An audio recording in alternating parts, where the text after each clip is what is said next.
तो देखो साधारण ब्याज जो अभी समझे, एक बार फिर से दोबारा समझने की कोशिश करते हैं, ठीक है। देखो ये जो सिंपल इंटरेस्ट है, साधारण ब्याज है ना, इसमें क्या सब होता है ये सब जानना बहुत ही जरूरी है ना।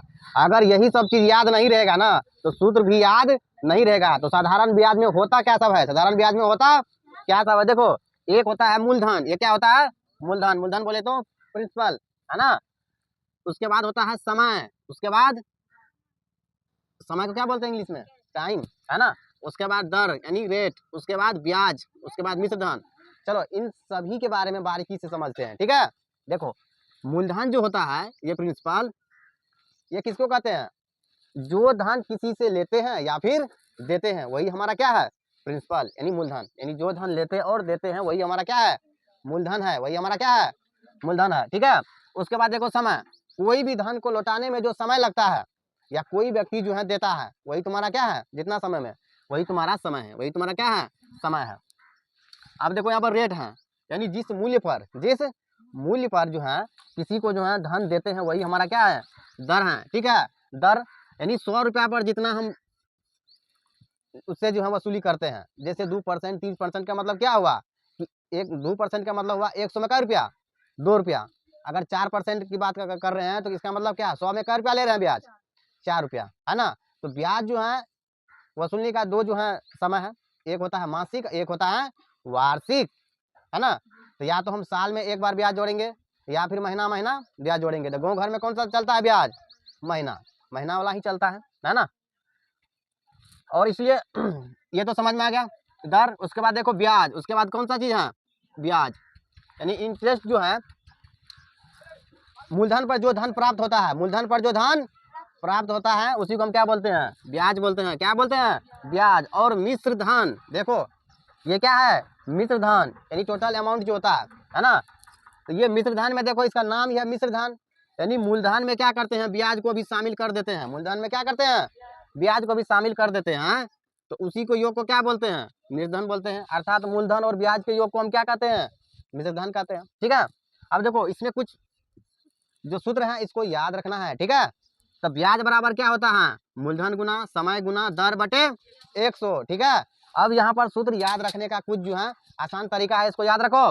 देखो इसको जब इधर ले आएगा तो ब्याज गुना 100 हो जाएगा, यानी ब्याज गुना 100 बराबर होता है मूलधन गुना समय गुना दर, है ना। अब ध्यान दो, अगर मूलधन बराबर सूत्र पूछे साधारण ब्याज में है ना, तो देखो ब्याज गुना 100 बटा समय गुना दर, ठीक है। यहाँ से देखो तीन चीज है ना, इधर मूलधन है समय है और दर है। देखो जब मूलधन कहे तो समय दर नीचे, मूलधन कहे तो समय दर नीचे हमेशा रहेगा, ब्याज गुना 100 ऊपर, मूलधन कहे तो समय दर नीचे। अब यहाँ पर समय कहे तो मूलधन और दर नीचे, यानी ब्याज गुना 100 तो होगा ही है ना। तो मूलधन दर नीचे, दर बराबर कहे तो ब्याज गुना 100 बटा समय गुना मूलधन। तो ये कुछ सूत्र हैं जो याद रखना है, ठीक है।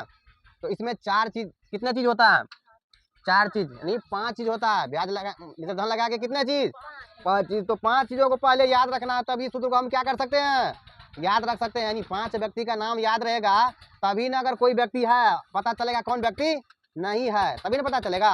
इसलिए 5 व्यक्ति का नाम याद रखना है, तभी ना कह देगा कि 3 आदमी है ये है दूसरा आदमी नहीं है, कौन कौन नहीं है तो वो निकाल सकते हैं ना, खोज सकते हैं ना। इसलिए पहले इस 5 चीज को याद रखो। अब जैसे यहाँ पर इसमें कितने चीज है, देखो 1 2 3 4। तो साधारण ब्याज में जो है कितने चीजों का प्रयोग किया गया है, 4 चीजों का प्रयोग किया गया है। तो देखो ब्याज है, मूलधन है, समय है, दर है, यहाँ पे ये चीज है, एक तो तो संख्या भी ना है, तो 5 चीज है। तो देखो मूलधन है इधर, मूलधन है ना इधर, तो मूलधन में जो है ब्याज गुना 100 ये तो प्रेम रहेगा, और समय गुना दर। तो कितना चीज है पहले इस चीज को ध्यान रखना है, ठीक है।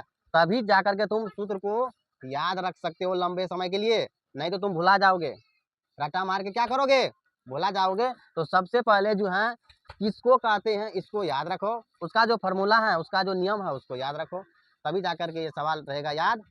और याद नहीं दिमाग में रहेगा सेट, याद किया हुआ चीज कुछ देर के बाद क्या होगा भुला जाएगा, इसलिए दिमाग में जो है इसको सेट करना है, ठीक है, तभी जो ये बनेगा। तो इस पूरा सूत्र को क्या करना है तैयार करके आना है, और इससे जो कुछ सवाल देते हैं बना करके लाना, ठीक है। तो साधारण ब्याज अब तुम लोग निकालने के लिए सीख गया, जैसे 5000 है, कितना 1000 रुपया है, अगर 4% की दर से 5 महीना का कितना होगा 5 महीना कितना होगा रे, ठीक है। तो सीधा सूत्र पर बैठा देंगे, ब्याज बराबर क्या होता है सूत्र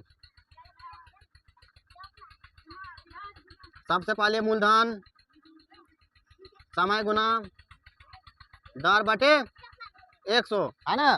तो 5000 क्या करेंगे, 5000 गुना समय कितना है 5 महीना, दर है 4% बटे 100, तो कितना हो गया 2500 का 100।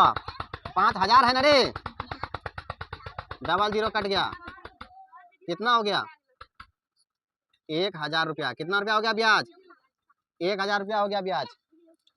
तो इसलिए जो है ये साधारण ब्याज का सूत्र तैयार करके आना, सभी आदमी को सूत्र को क्या करना है तैयार करके आना, हो जाएगा ना सबसे। चलो।